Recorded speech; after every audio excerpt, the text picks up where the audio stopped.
పూరా లోకల్. నమస్తే, welcome to పూరా లోకల్. సైఫ్ అలీ ఖాన్ పాకిస్తాన్కి వెళ్లాల్సిందే. సైఫ్ అలీ ఖాన్కి పాకిస్తాన్కి లింక్ ఏంటి?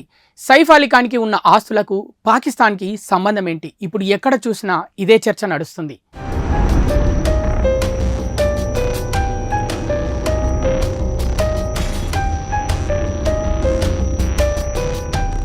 బాలీవుడ్ నటుడు సైఫ్ అలీ ఖాన్కి దెబ్బ మీద దెబ్బ పడుతుంది. రీసెంట్గా ఆయన ఇంట్లోనే ఒక దొండగుడు కత్తితో దాడి చేశాడు. తర్వాత ఇప్పుడు పటౌడీ ఫ్యామిలీకి సంబంధించిన 15,000 కోట్ల ఆస్తులన్నీ కేంద్ర ప్రభుత్వం ఆధీనంలోకి అయితే వెళ్ళనున్నాయి. కారణం ఏంటంటే 1968 ఎనిమీ ప్రాపర్టీ చట్టం ప్రకారం ఎవరైతే పాకిస్తాన్లో వెళ్ళి సెటిల్ అవుతారో వాళ్లకు సంబంధించిన ఆస్తులన్నీ కేంద్ర ప్రభుత్వం ఆధీనంలోకి వెళ్తాయి ఆ చట్టం ప్రకారం. ఇప్పుడు మరి సైఫ్ అలీ ఖాన్ పటౌడీ ఫ్యామిలీకి సంబంధించిన 15,000 కోట్ల విలువ చేస్తే ఆస్తులన్నీ కేంద్ర ప్రభుత్వంలోకి అయితే ఆధీనంలోకి అయితే వెళ్ళనున్నాయి. కారణం ఏంటంటే దేశ విభజన తర్వాత ఎవరైతే పాకిస్తాన్కి వెళ్తారో వారికి సంబంధించిన ఆస్తులన్నీ భారతదేశంలో ఉంటాయో ఆ ఆస్తులన్నీ ప్రభుత్వానిదే అని ఆ చట్టం అయితే తెలుపుతుంది. 1968 ఎనిమీ ప్రాపర్టీ చట్టం. 1947లో భోపాల్లో రాచరిక పాలన ఉండేది. అప్పుడు దాన్ని నవాబ్ హమీదుల్లా ఖాన్ పరిపాలించేవాడు. ఆయన పెద్ద కూతురు అబిదా, చిన్న కూతురు సాజిదా.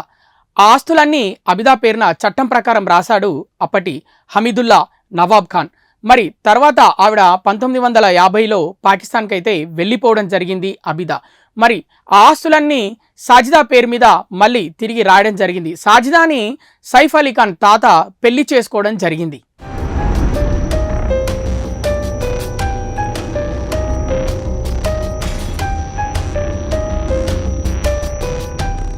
సైఫ్ అలీ ఖాన్ తాత పేరు నవాబ్ ఇఫ్తిఖర్ అలీ ఖాన్ పటౌడీ. ఆయన అలాగే సాజిదా పెళ్లి చేసుకుంటే ఆస్తులన్నీ వాళ్ళ ఫాదర్కి మన్సూర్ అలీ ఖాన్ పటౌడీకి, తర్వాత సైఫ్ అలీ ఖాన్కి చెందడం జరిగింది. 15,000 కోట్ల విలువ చేసే ఆస్తులన్నీ. మరి ఇప్పుడు ఆ ఆస్తులన్నీ తిరిగి ప్రభుత్వానికి అప్పజెప్పాలి, ప్రభుత్వం ఆధీనంలోకి వెళ్ళనున్నాయని 1968 ఎనిమీ ప్రాపర్టీ చట్టం ప్రకారం అయితే వెల్లడైంది. కారణం ఏంటంటే ఎనిమీ ప్రాపర్టీ కస్టోడియన్ ఆఫీస్ నుంచి మొదటిగా సైఫ్ అలీ ఖాన్కి నోటీసులు వెళ్ళాయి, ఈ ఆస్తులన్నీ తిరిగి ప్రభుత్వం ఆధీనంలోకి వెళ్ళనున్నాయని. దానిపైన సైఫ్ అలీ ఖాన్ అయితే స్టే తెచ్చుకున్నారు.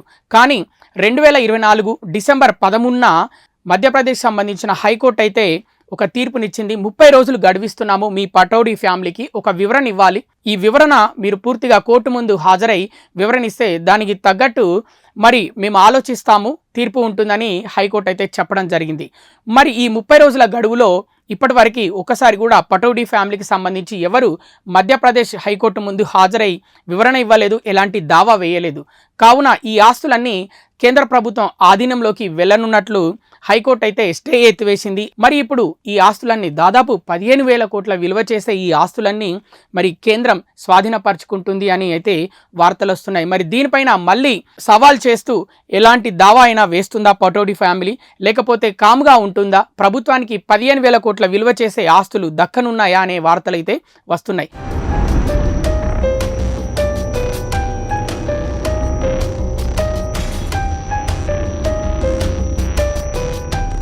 మరి సైఫ్ అలీ ఖాన్ పాకిస్తాన్కి వెళ్తాడా, లేకపోతే మళ్ళీ కోర్టుకెళ్ళి స్టే తెచ్చుకుంటాడా? ఈ విషయాలు తెలియాలంటే మరికొద్ది రోజులు ఆగాల్సిందే. ఇవి ఇప్పటి వరకు ఉన్న అప్డేట్స్. మరిన్ని అప్డేట్స్ కోసం చూస్తూనే ఉండండి పూరా local, your choice for local voice.